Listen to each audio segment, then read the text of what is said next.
Hi, it's great to see you. I'm Carl Azus, hosting your daily 10 minutes of current events. First up, this October 29th, the U.S. military may be broadening its strategy in fighting the ISIS terrorist group. Listen to this statement made earlier this week by U.S. Defense Secretary Ashton Carter. We won't hold back from supporting capable partners in opportunistic attacks against ISIL or conducting such missions directly, whether by strikes from the air or direct action on the ground.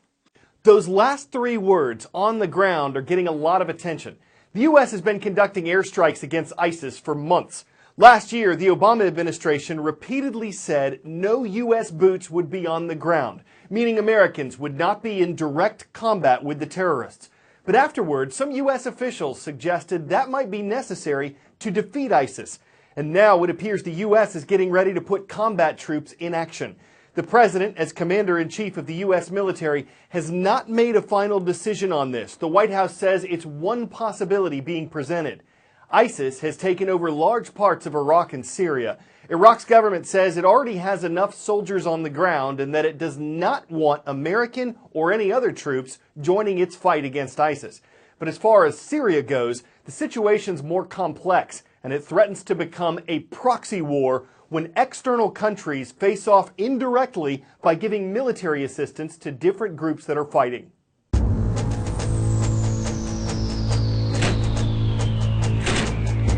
The civil war in Syria has become incredibly complicated over the past 4 years, and that's because there are so many different groups fighting on the ground for very different reasons. But essentially you have four main contingents. Firstly, you have the Syrian army, which is loyal to the regime of Bashar al-Assad. Then you have ISIS, which is now in control of large swaths of territory in the east of the country. In the northwest, you have various Islamist groups and also some moderate groups who are fighting primarily against the regime, but also against ISIS. And then here in the northeast, you have mainly Kurdish fighters with the YPG who are fighting against ISIS. Now, all of these different factions have different international backers. So the regime is supported heavily by Russia and by Iran. The Islamists in the northwest of the country are supported by Saudi and Qatar. And the U.S. has also given limited support to some of the moderate groups in the northwest, but also to the YPG here in the northeast. Now, recently, the Russians have dramatically increased their involvement in this conflict, launching hundreds of airstrikes on various rebel groups that are fighting against the regime, and also supplying the Syrian army with sophisticated weapons. The U.S. has responded by dropping 50 tons of ammunition to various groups in this region that are fighting against ISIS. And Saudi Arabia has also accelerated the flow of anti-tank missiles that it is supplying to its Islamist allies in the northwest of the country, all of which has really raised the specter that Syria has ultimately become a proxy war. And with all the different factions focusing now on gaining a decisive military advantage, very few are willing to come to the negotiating table. 249 miles over our heads, astronauts on the International Space Station recently discovered they're not alone.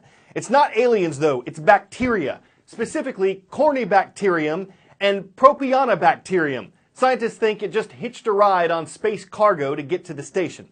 Many of us have encountered both of these bacteria. The first one causes respiratory infections, the second one, acne. But that's on Earth. Scientists think weightlessness could cause bacteria to behave differently. And as NASA aims for longer, farther missions away, like one to Mars, they're keeping close tabs on bacteria and astronauts' health. The International Space Station orbits the Earth every 90 minutes, traveling about 17,500 miles per hour. But daily life in lower Earth's orbit is hard work, and at times complicated. Even getting clean is a challenge. No shower here. Instead, they use towels, wipes, and a rinseless shampoo. On board this $100 billion research laboratory, there are never more than 6 crew members at a time. They stay for about 6 months, which can feel like an eternity living on pre-packaged food. There are no refrigerators in space, and salt and pepper only in liquid form. Otherwise, the particles would be airborne, clogging air vents or getting in an astronaut's eye. Peanut butter on a specially packaged tortilla is a space station staple. A weightless tortilla. Okay, we got one tortilla. Whoa, got away. Most of the day is spent working on science experiments that only a microgravity environment can provide. There are also medical experiments, which can judge how well their bodies adjust to life in space for long periods of time. And while you may be weightless in space, exercise is a must, using equipment you won't find on Earth, like this treadmill. Sleeping is easier, as long as the astronauts remember to tie down their sleeping bags.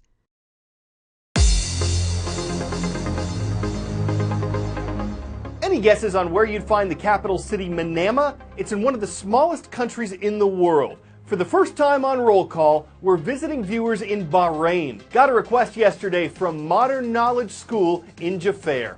Next to Southeast Texas, not too far from Houston, we heard from Bowling High School. Hello to the Bulldogs of bowling. And in the city of Warwick, Rhode Island, it's good to see the Hurricanes.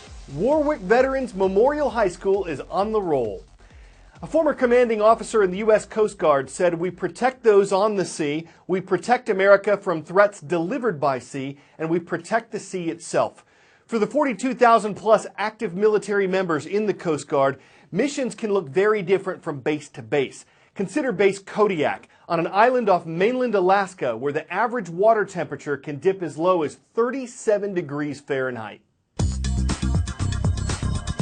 The Coast Guard's motto, Semper Paratus, means to always be ready. At any given moment, the search and rescue alarm could go off. The pilots are going to kind of give you a brief on what's going on. The cutters, they might be closer, so they might report on-scene conditions to us while we're getting ready to even fly in, and you're going. Oftentimes we're in 15 to 20 foot seas, and as big as this ship seems, 225 feet, 2,000 tons, it bobs around like a toy boat sometimes. The waters here are like none other that I've experienced in my helicopter aviation career. They're dark and it's cold. Water temperatures are below 40 degrees. If someone gets in the water, they may only have 10 minutes. We start hovering down about 15 to 20 feet. The adrenaline starts kicking there because I can feel the rotor wash, I can feel the salt water get in my mouth. Then it's go time. I jump in, and nothing's like that first shock you get of jumping in that Alaska water,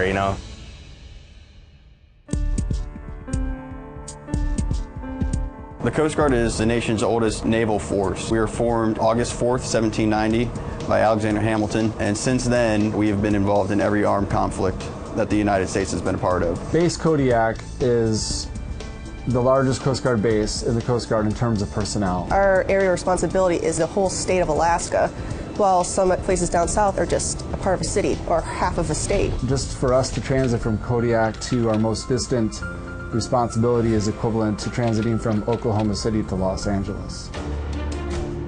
Our primary missions are search and rescue, law enforcement, and Alaska fisheries enforcement.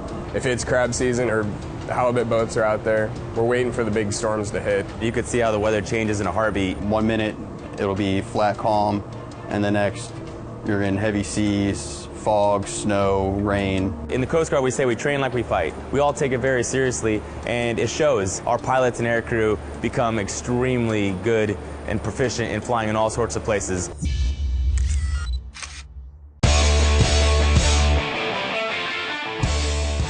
Videos of animals shaking. Think dogs, pigs, mice. Nothing new there. Shaking helps them get dry.